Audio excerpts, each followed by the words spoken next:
感谢所为咱详细来说明甲提醒。咱继续来看到这则新闻，是伫咧台北市查到一间违法的做虚拟货币交易的工作室，过手的金额超过2亿，而且警方调查发现到真侪透过这间工作室换钱的金流，落尾是拢参诈骗案有关系。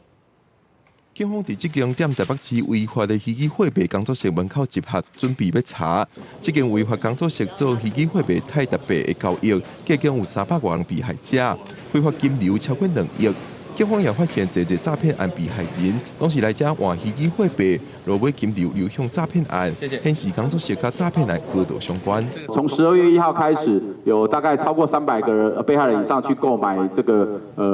虚拟货币，那经手的金流已经过亿了。这个都显示说，我们这些虚拟货币的非法的币商跟我们的诈欺洗钱是高度相关。除了这款科技的诈骗案件，刑事局也发现投资诈骗、假监警诈骗这款传统诈骗手段的数量也是咧继续增加。亲像去年9月，演员谭乃珍就去互人用假监警的手法骗走98万。 拄开始因为惊见效，唔敢报警，即马伊徛出来分享经验甲宣导，避免有民众去互人骗。鼓励你的家人、你的亲戚、你的朋友，或者是你自己，如果你有被害的经验、被诈骗被害的经验，或者是正在被害中，请你们一定要勇敢的站出来。你们勇敢站出来呼吁，才是最有力的宣导。刑事局表示，最近有甲打诈仪表板更新，民众若感觉家己若像当咧互人诈骗，通伫网站写入关键字，查询过去敢有类似的案例，通提供警戒。